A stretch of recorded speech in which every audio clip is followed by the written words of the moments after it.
Blessing in disguise alang sa 68 anyos nga tindero nga nailad human bayari og fake nga 1,000 pesos. Nakadawat ni hinuon og ubay-ubay nga mga tabang.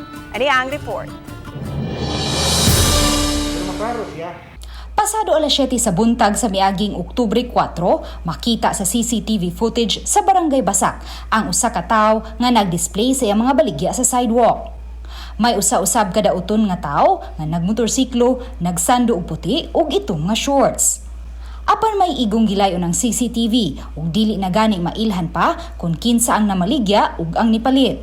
Sa vlog sa usa ka Jane Fam Vlog, giila ang biktima nga si Amantar Sabdula, 68 anyos, kinsa napalitan gamit ang fake money nga 1,000 ka pesos. Sa iyang request, sa CCTV review sa miaging Martes, napalitan si Sabdula og 2 ka putos sa face mask ug gibayran siya og 1,000 ka pesos. Dili larino motabi og binisaya si Amantar Sabdula apan matod sa iyang anak nga lisod man mailhan nga fake ang 1,000 ka pesos tungod kay bag-o man ang kwarta. Di mapa ako na doon di mapa ako na kaya oro na bago na ti anak na bapiki.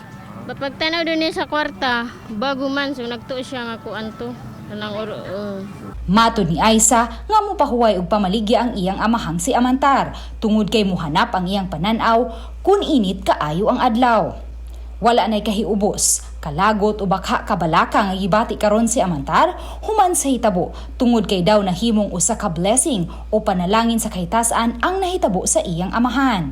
Ang nahanaw nilang puhunan tungod sa sukli nga iyang nahatag sa 1,000 ka pesos nga fake money na ulian man usab og sobra nga kantidad nga nahanaw gikan kanila. Karon wala na pero katong nga time nga nailad siya. Nakahinuktok siya kay ang nabutang sa iyang hunahuna nga wala na siya ikakompride kaugma. Alas 11 kaganiha, miduaw si Amantar sa moske nga nahimutang sa Barangay Poblasyon alang sa sinimana nilang pag-ampo. Uban ni Marlon Melgazo, Luan Merondina, Balitang Bisdak.